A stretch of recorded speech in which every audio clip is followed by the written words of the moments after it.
chapter 12, verse number 4. Hebrews 12.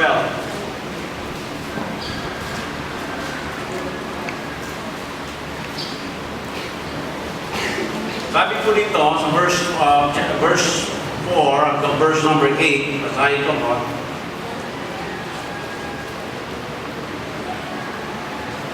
Ye have not yet resisted unto blood, striving against sin. And you have forgotten the exhortation which speaketh unto you as unto children. My son, despise not thou the chastening of the Lord, nor pain, when thou art rebuked of him. For whom the Lord loveth, he chasteneth, and scourgeth every son whom he receiveth. If ye endure chastening, God dealeth with you as with sons. For what son is he whom the Father chasteneth not? And if ye be without chastisement, wherefore or whereof all are partakers, then are ye bastards and not sons.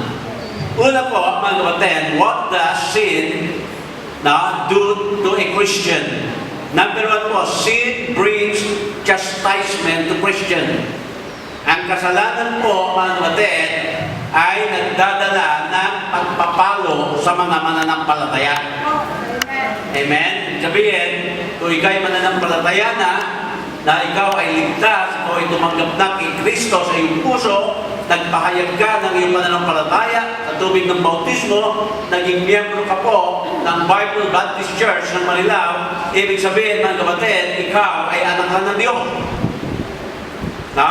At kapag ang anak ng Diyos ay nagpatuloy sa kanyang kasalanan, ito po ay nagdadala ng disiplina sa atin po. Kaya mga kapatid, sabi nga dito sa verse number 4, plainly, the Lord told us that chastisement comes because of sin. Kaya kung titignan niyo po yung verse 4, yan po ang sinasabi po dyan. Na kaya meron pong pagpapalo dahil meron pong kasalanan na nagawa. Amen? Ibig sabihin, mga kapatid, hindi ka papaluin ng Diyos kung ikay walang kasalanan na ginawa. Ganun din naman siguro yung ating mga anak. Hindi naman natin papaluin yan na wala silang nagagawang mali.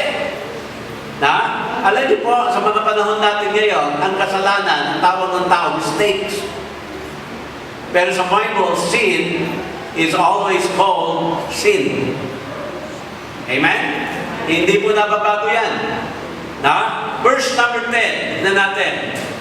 Ang sabi po dito, sa verse number 10, for they verily, for a few days, chasten us after their own pleasure, but he for our profit, that we might be partakers of his holiness. Kaya sa verse number 10, sinasabi dito ng ating Panginoon, na yung chastisement na yan means to be partakers of his holiness. Kaya pinapakita po dito sa atin, mga kapatid, na pagdidisiplina ng Panginoon sa tuwing tayo po ay nagkakasala, ay para sa atin din kapakinabangan. For our own profit. Sabi sabihin, tayo po ay kanyang itinutuwid sa bawat mali at pagkakamali o baluktot na ating pong klase ng buhay. Ganyan po. Kaya sabi nga dito sa ating nabasa, kung ikaw ay hindi pinapalo ng Diyos sa kabila na ikaw ay sumasalungat sa kagustuhan ng Diyos, ibig sabihin, hindi ka anak. At kapag hindi ka anak, ibig sabihin, hindi ka ligtas.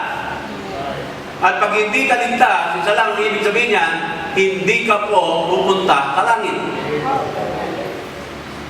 At alam niyo na kung saan lugar yung pupuntahan ng taong hindi makakarating ng langit. Yan po ay impyerno. Di ba? Kaya dito po, but if we still continue in sin, sinasabi na nga ng Panginoon, matapos na ikay paluin, magpapatuloy ka pa rin sa iyong kasalanan, at ikaw ay sinasabi mong ligtas, nagpatuloy ka pa rin, ang sabi po dito sa 1 Corinthians chapter 5, verse number 4. Ano po? Chapter 5, verse number 4.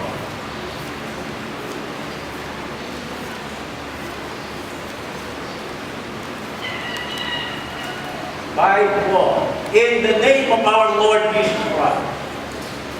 When you are gathered together, and my spirit with the power of the Lord Jesus Christ, verse 5,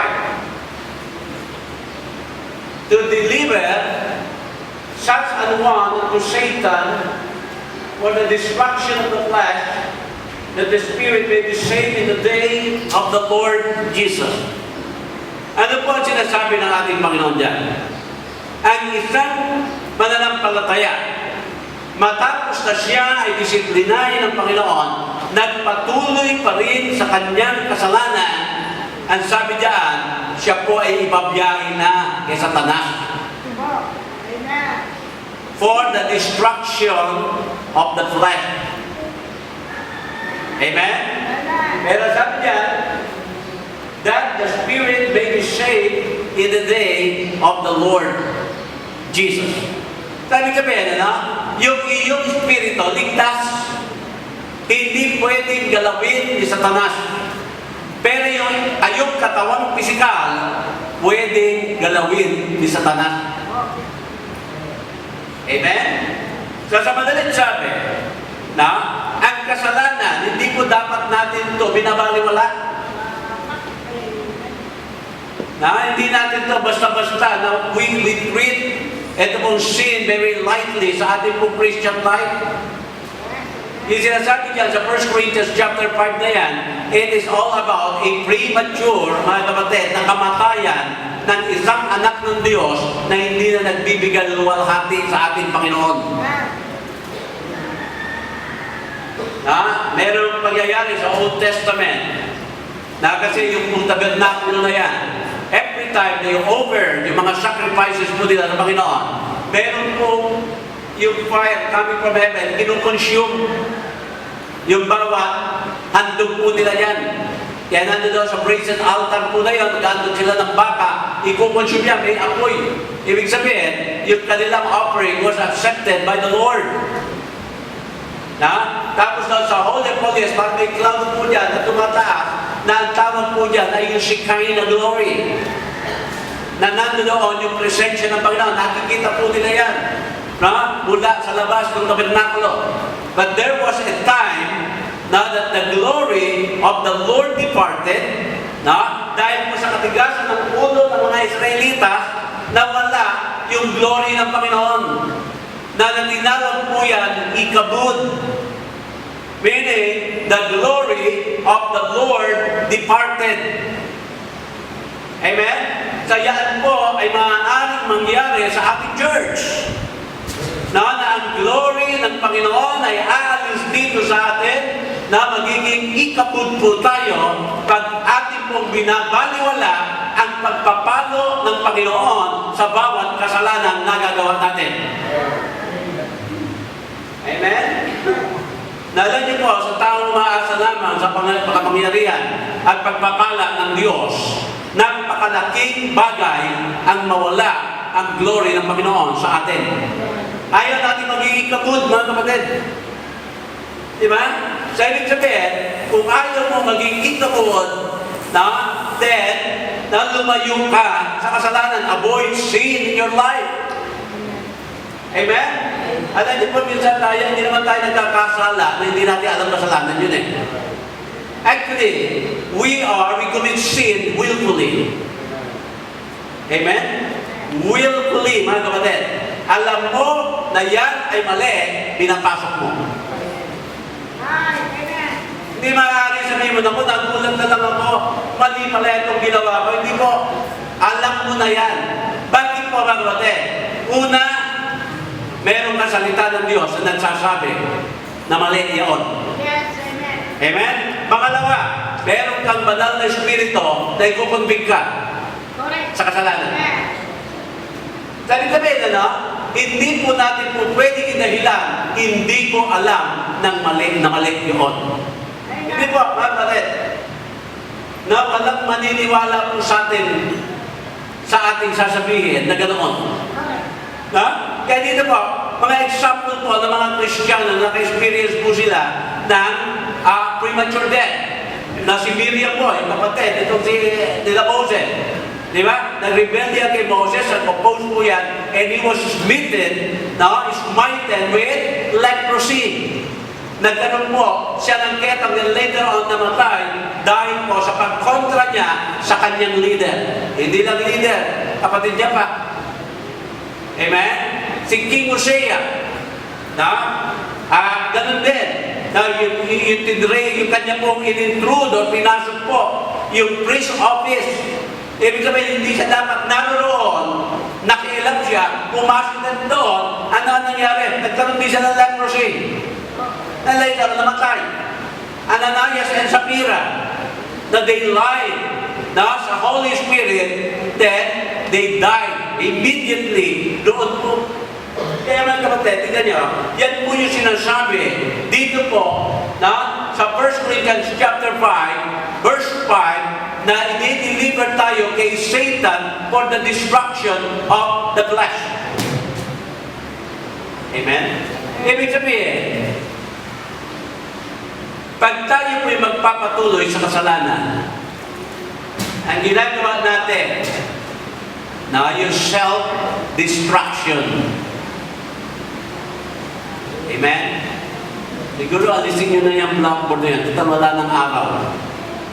Mga mapatid pa yung yung alambre Tapos bawat ganun, nadidistract kayo Pag kayo ay spiritual, kahit mapatid yan, hindi naman kayo tatamaan Pero pag carnal kayo, nabuhay sa kasalanan, tatamaan kayo niyan.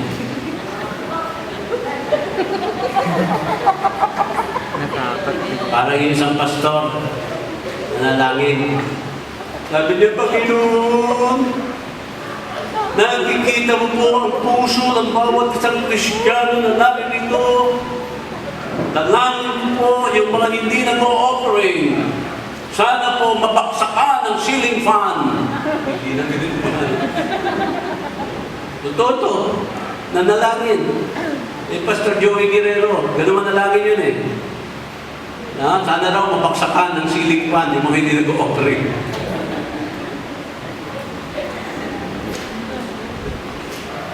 Tayo, nag-ceiling fan tayo ngayon. Doon sa likod. Meron. Anyway, yun pa, sometimes mga kapatid, alam niyo po, God brings chastisement. Yung mga halimbawa yung mga nalulugi ka sa negosyo, nawawalan ng trabaho, hindi naman laging ganun, Pero God will always do something na talaga po, mga kapatid, na mararamdaman mo para ma-realize mo, di ba, na ikaw ay merong kasalanan na dapat ihingi ng tawad. Hindi ko lang alam kung ikaugnayan ni Sternel yun. Kasi nung nag-confess, biglang gumaling Di ba? Pero ganun pa man, kapatid, makikita niyo po dyan, na pag ikay namuhay sa kasalanan, nagpatuloy sa kasalanan, then God will chastise you. Hindi ko po alam kung paano. Iba marami po. Maaaring magkakaroon ng mental torture, o yung financial breakdown, o kung ano-ano pa po. Pero ang pagkakaalam ko po dyan, mga kapatid, mararamdaman natin na tayo ay pinapalok ng Panginoon. That God will put you to realize that you are living in sin. Amen? So what does sin do to a Christian, mga kapatid? Na it brings chastisement. So meron po pagpapalo. Nung si David ay nagkasala, kay Bathsheba, namatay yung kanyang anak, kay Bathsheba. Diba? Amen? So yun po ang ginagawa ng kasalanan sa buhay ng isang mananampalataya. So ayaw po natin yan, mga kapatid. Ayaw natin ng mapalo. Pag tayo pinagkakasala, minasabi na, Lord, alam ko po nagkasala. Ako na lang po ang paluin mo. Paano mo hindi ikaw pinalo? Ang pinalo yung anak mo, pinalo yung magulang mo, pinalo yung mga the people that are really very dear to you. Yun ang ginamit na Panginoon para paluin, para ma-realize mo na ikaw ay namumuhay sa kasalanan. And that really hurts, mga kapatid. Siyempre po, bawat palo dapat maramdaman natin ang sakit. Amen? Na maliit pa si Jill, naalala ko, pinalo ko maliit pa siya, hindi ko alam kung 3 taon. Kaya hindi niya na alam yun eh. Basta meron siyang kakulitan na ginawa, kumuha ko ng pamal, pinalo ko yung kanyang kanyang binti. Talagang naglatay, latay talaga. Bumait.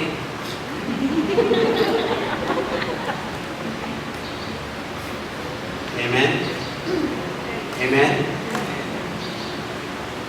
Kaya sabi ng Bible, spare not the rod, na yung rod of correction sa mga bata. Siyempre, hindi naman laging ganun. Ha? Pero minsan mga kapatid, kailangan talaga may matatanggap tayong palo na talagang lalatay sa atin para tayo magtanda. Amen? Amen? Amen. Ano ginagawa ng kasalanan sa bawat Kristiyano? Kala natin, kaya kayo mga nagdodota, ewan pag dumating ang latay ng Panginoon sa inyo, ewan ko lang. Pero hindi na lang sila magdodota, kinausap na. At ako'y naniniwala naman sa kanilang sinabi. Amen? Kahit nagsisinungaling sila, naniniwala pa rin. Oh. Kahit sabihin nilang hindi, pero sige pa rin sila, naniniwala ako na hindi. Amen? Kasi may Diyos naman eh. At haharap din naman sila pagdating ng araw sa Judgment City. Di ba? Anyway, mga kapatid, yan po eh. Yan ang dinadala ng kasalanan. Pangalawa, sin brings the loss of Christian joy. Alam niyo po ba ang bawat Kristiyano dapat masaya? Amen? Every Christian should be glad all the time. Pero nangyayari mga kapatid, sin brings, na yung parang ini-smite yung ating conscience, it brings the rebuke of the Holy Spirit. Kaya ano nangyayari? Na godly living does not earn salvation, but it does brings happiness. Pag matuwid ang ating pamumuhay, masaya. Yun ang dinadala niya. Hindi po tayo mga kapatid. Kailangan maging matuwid, maging straight para maligtas. Ligtas na po tayo eh. Ha? Sabi, namumuhay tayo ng kaaya-aya sa Panginoon para tayo maging maligaya. Kaya nga nung si David, di ba, nagkakala siya, ano sabi niya? Lord, restore to me the joy of my salvation. Tignan niyo po dito sa Psalm 51. Verse number 8.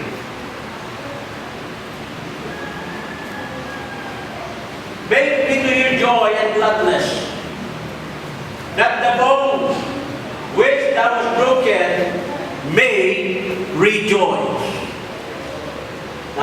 Tignan niyo po dito, mga kapatid. Bakit yung bone na broken? Because of chastisement. Alam niyo po ba yung mga tupa ng mga pastor, pag matigas ang tupa, binabalian talaga nila ng nangyayang paa. Saka bibigbitin po dito, kita niyo po ano nakapasan, saka gagamutin ulit. At pag gumaling na po, yung tupa na yun, hindi na magiging matigas ang ulo. Amen? Kaya ko kayang bumali ng paa. Para mahirapan ako kay Chay eh. Hindi lang paa.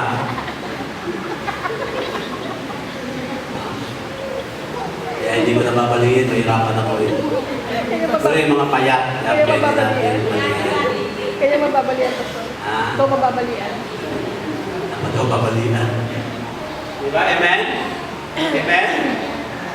Talaga din po mga kapatid. The people around us, they always look for happiness. Diba? Bakit yung mga tao nagbababad sa computer? Because of happiness. Bakit ang mga tao nagpupunta sa mga nightclubs? They are looking for happiness. Bakit yung may balagi nasa mall? Kasi nga happiness eh. Diba? Bakit tayo nasa harapan ng television lagi? Happiness mga kapatid eh. Yan po mga kapatid, ang hanap ng tao in general. Pero ito po mga kapatid, mamuhay ka ng makadiyos na buhay na ikaw'y naglilingkod sa Panginoon, mararanasan mo ang totoong happiness.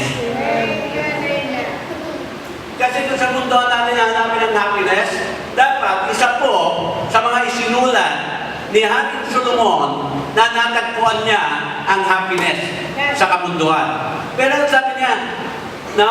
Sabi niya lamang na all is vexation of the spirit.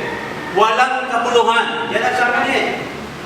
Naranasan na po lahat, mga kapatid. You can study the life of Solomon. Baka maingit ka pa. Dito mo, sabi gano'n sa Bible, ang kanyang asawa, 700. Ay, kang bata, meron bang concubine ng 300? Di 1,000 babae. Ano, brother, sir? Nakakaingit ba? Mahirap yun. 1,000 din ang biyanan mo nun. Amen? Diba? Sabi niya po, mga kapatid, lahat ng magagara na tahanan. Meron kami pinapanood din na sa TV ng isang gabi. Ano ba yung when the phone rings yata, when somebody calls, parang gano'n. Yung bahay, sobrang laki, may katabi na sa tabi ng lake yata yun. Yung pag maglalakad pa po sa kwarto, magkukusang sisindi yung ilaw. Pag lumabas ka, mamamatay. Na meron mga sensor, mga kapatid. Na meron mga remote control, yung fireplace, aapoy na lamang. Sabi ko, gusto mo ganyang bahay? Eh, ano yun? Suspense horror. Ayaw mo. Nalibawa pa na pamanahan ka, mga kapatid, ng isang haunted house. Yung merong multo. Alam di ba, yung kwento na gano'n, di ba, yung merong multo na bahay, pinamana. Hindi niya matira. Kasi may multo. Nakapit na sa kanyang pastor. Sabi, pastor, meron po akong mana na napakalaking bahay. Kala may multo. Pwede po ba natin gawa ng paraan yan? At sabi ng pastor, sige, puntahan natin. Naglalakad sila. Sabi gano'n, kumakanta sila. There is far, far, wonder-working far. Pupunta doon, sa bahay na haunted daw. Puminto yung dalawa, yung pastor sa kanyang member. No? Tinuloy ng multo yung kanta. Bahay na blood. Oh, yan, ha? Alam sila, pira, ibang klase ng multo na ito. Nang nasa loob na sila, sabi gano'n ulit, kaya natin yan, mapapaalis natin yan. Sabi na naman, dito ka na ng pastor, for God so loved the world that He gave His only begotten Son. Puminto. That whosoever believeth on Him will not perish. Sabi na naman ang mundo. Sabi niya, kapatid, ibang klaseng mundo ito. Sabi, pastor, buwi na po tayo. Mahirap palabanin itong mundong ito eh. Marunong sa Bible eh. Sabi niya, isa na lang, sabi natin. Kumuha ka ng offering plate. Kumuha. Alam niyo ba na nangyari? Lumayas.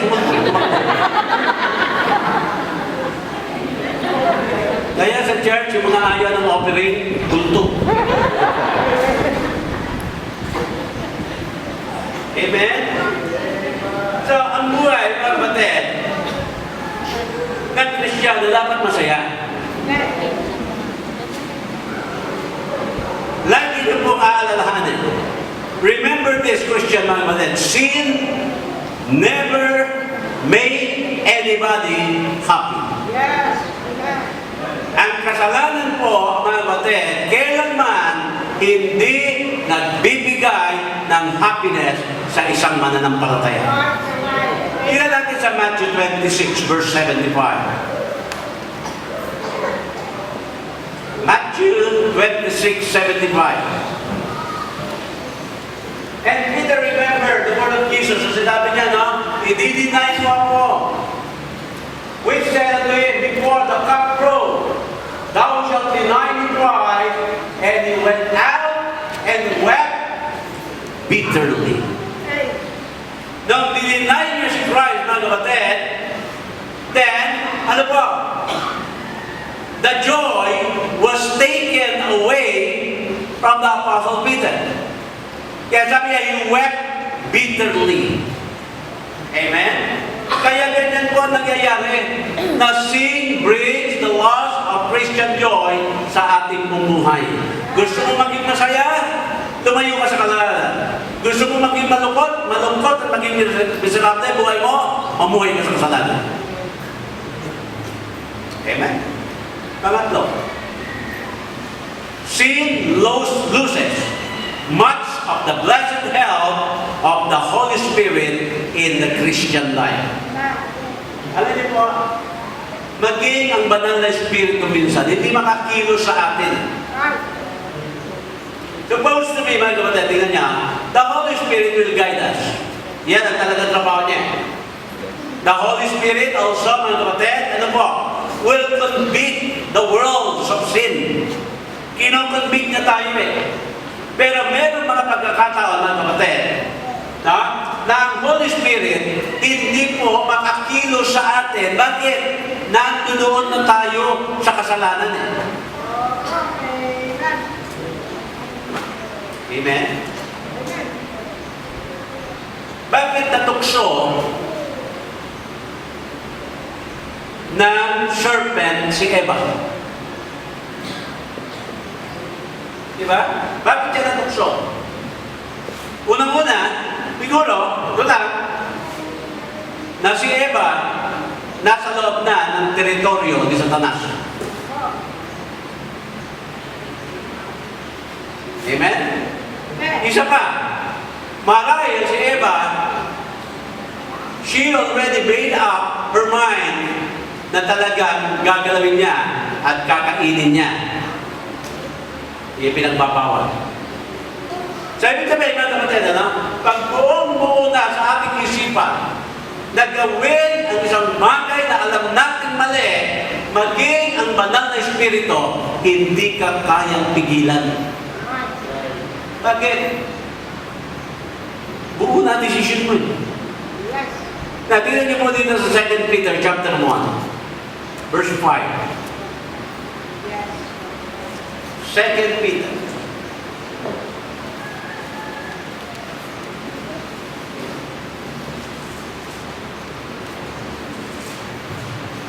Chapter 1, verse number 5. And besides this, giving all diligence, add to your faith virtue, and to virtue knowledge, and to knowledge temperance, and to temperance patience, and to patience godliness, and to godliness brotherly kindness, and to brotherly kindness charity. For if these things be in you and abound, they make you that you shall neither be barren nor unfruitful in the knowledge of our Lord Jesus Christ. But he that lacketh these things is blind, and cannot see afar off, and hath forgotten that he was purged from his old sin. Amen? Ibig sabihin, mga kapatid, tingnan niyo po, imbis na ating iniisip, bagong nilalang na tayo, nakakalimutan natin na bagong nilalang na tayo. At ang ating ginagawa ay yung gawain pa rin ng ating lumang nilalang. Amen? Ha? Kaya tingnan nyo, paano kikilos ang Holy Spirit sa iyo? Buo na lahat ang plano mo. Mga pa, a Christian sin can shut God's ear against our prayer. Sabihin mga kapatid, God heareth not sinners. Na, you continue in sin, it's okay, sabi ng Panginoon, pero wag kang aasa na ang panalangin mo, didikit ko. Kasi yan ang gusto mo eh. Kaya wag kang aasa, kapakinggan ko, prayer mo. Diba? Alam niyo po ba mga kapatid? Sa Romans chapter 8, verse number 32. Tingnan niyo po, itong verse na ito, mga kapatid, you can meditate on this verse. Sabi yan, he that is spared not his own son, hindi pinagkait yung anak ng Diyos sa atin, si Kristo. But delivered him unto us all. How shall he not will also give us all things, or freely all things? At tingnan niyo po, mga kapatid. Hindi ba yung verse 2 na yan? Kung ating pong nanamnamin, God is giving us freely, sabi yan, all things. Lahat ng bagay, bigay o ibibigay ng Panginoon sa atin. Kaya nga sabi doon sa Matthew, shall be open, seek and you shall find, knock, di ba? O. Ano unang po? Ask and it shall be given. Ano ba yan? Tapos, seek and you shall find. Tapos, knock and it shall be open. Sabi kami, mga kapatid, all of God's promises for us to answer our prayer, at doon na. At sinabi na nga ng Panginoon sa atin, He will give us everything. Freely, mga kapatid.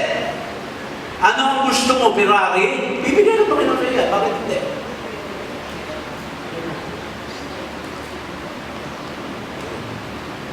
Ferrari, Pastor? Aanuhin ko yun. Yun nga eh. Ang tanong, kung may hiningi ka, aanuhin mo. Amen? Kaya mo ba maintenance loan? Baka doon ka na matulog eh. Lalayan mo magasgasan. Doon ka na titira.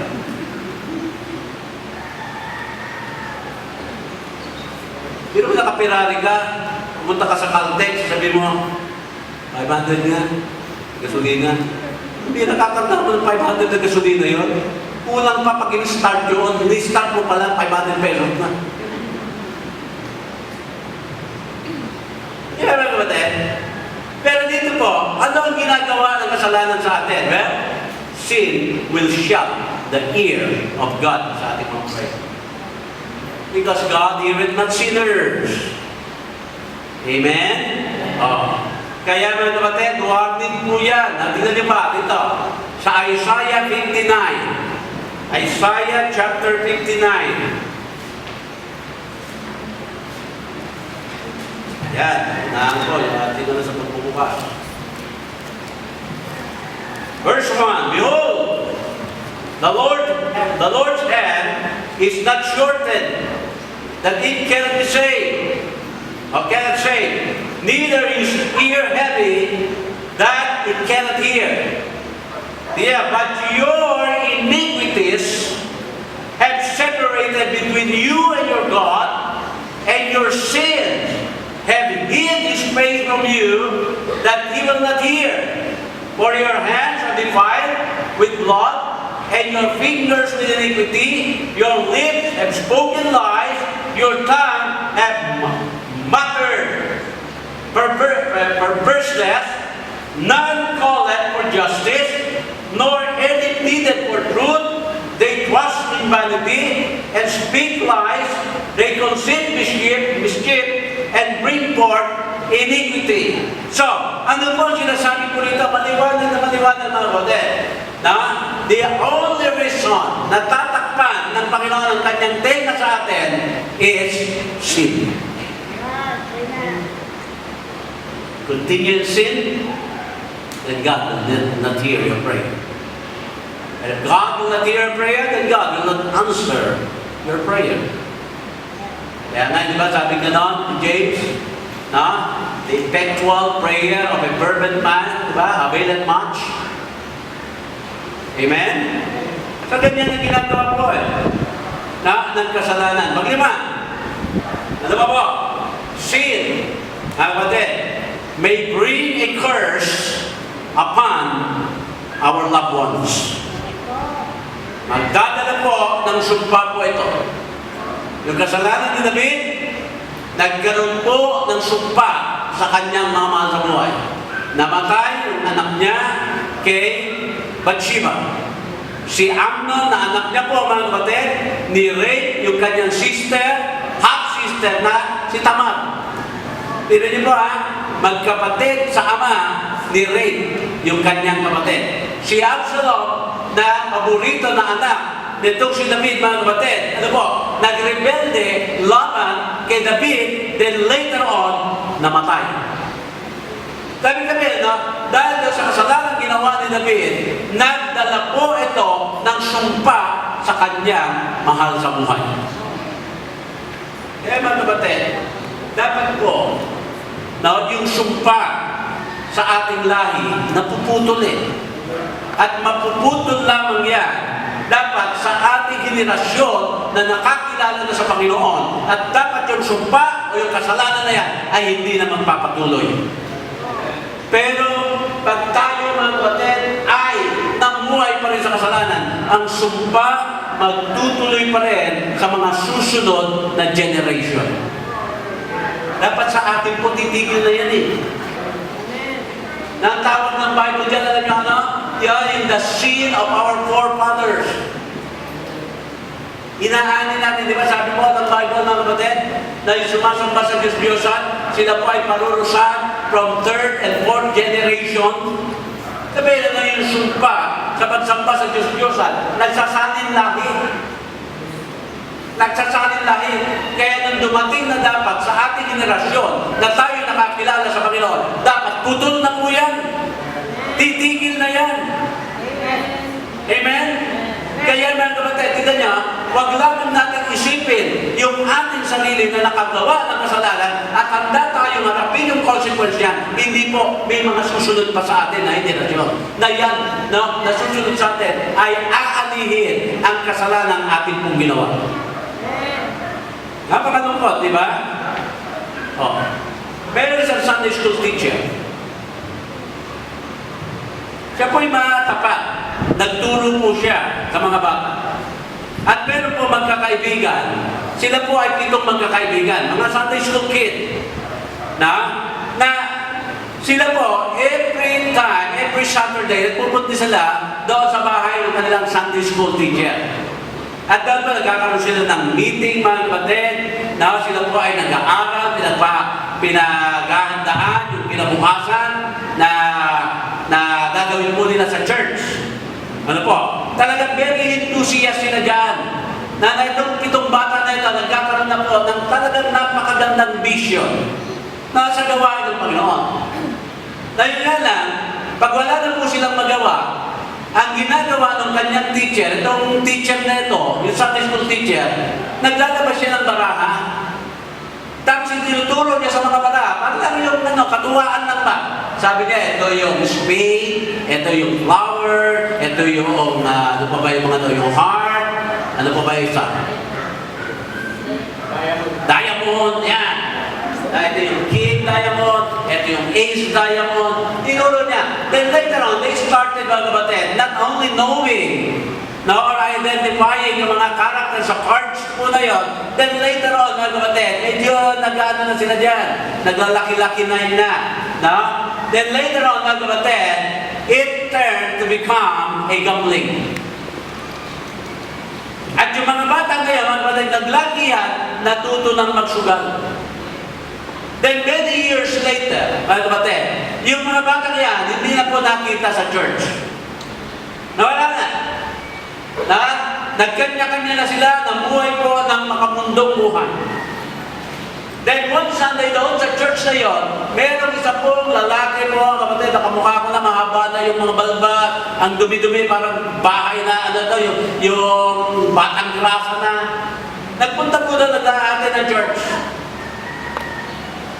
Tapos napatigil yung pastor. Sabi niya gano'n, well, sabi niya, pastor, yung 7 upuan na nasa harapan, I used to sit there with 6 of my friends. I remember how my father and my mother attend this church. Sabi niya gano'n, yung 5 doon sa 6 na yon ay napatay na po. At yung natitirang isa ay nakakulong na yon. Ako na lamang ang natitira na buhay at nakakalaya.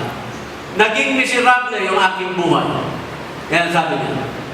Tapos sinabi niya, oh, how I wish, sabi niya gano'n, that Sunday school teacher did not taught us how to play card. Naging nasira ang buhay niya. Then after ang kanyang speech na yun, a very old lady came at sinabi niya sa bata, tawarin mo, I am your Sunday school teacher. Later on, yung matandang Sunday school teacher was never stayed in the church. At yung lalaki na yun, hindi na rin po umalit sa church. Ganyan ang ginagawa ng kasalanan sa atin. Amen? It brings curse to our loved ones. Amen? Ano ba po? Na it shut the ear of God sa ating mga panalangin. At ano pa po?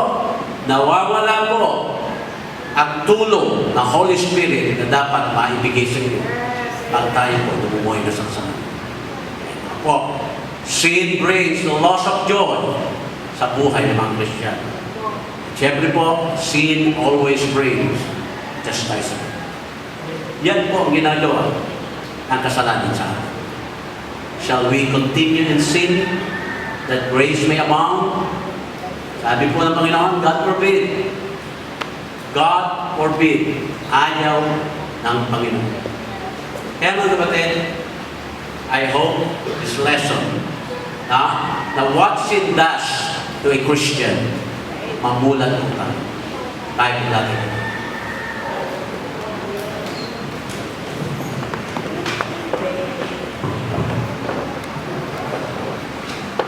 Ay, nangin mapagpala namin Diyos. Kami nga po, Panginoon, patuloy na malapit sa inyong lupa ng po sa hamon. Nananalangin, Panginoon, na ikaw o Diyos, ang patuloy nga po na kumausap sa bawat isa sa amin. Ay makita po namin, Panginoon, kung ano ang nagiging resulta na kung ang inyong mga anak ay magpapatuloy sa kasalanan. Kaya Panginoon, nalangin ko po kayo. Naway ito po ay maging babalate sa amin na nagpapatuloy sa inyo. Pagkat alam namin, darating ang araw, kung ko'y matutukso. At maaari, Panginoon, mahulog sa tukso. Pero kung amin po maalala lagi, amin na pag-aralan din, alam namin, Panginoon, sa biyaya po, kami po ay makakaiwas, makakapatuloy na ikaw ay paglingkuran at itaas ang inyong pangalan. Kaya Panginoon, sa panyaya po, dalangin ko po, kilusin ko po ang puso ng bawat isa. At kung paano mo po sila, Panginoon, pinausap at tinamon, dito po sa altar, kami nga po'y lumapit sa inyo. Manalangin. Kaya Panginoon, po ay aming inilig sa pangalan ng aming Panginoon sa Kristo. Amen. Amang lahat na kayo ko nakapagyan. Kung wala mo paano ka kinausap ng Panginoon, you just come to the altar right now.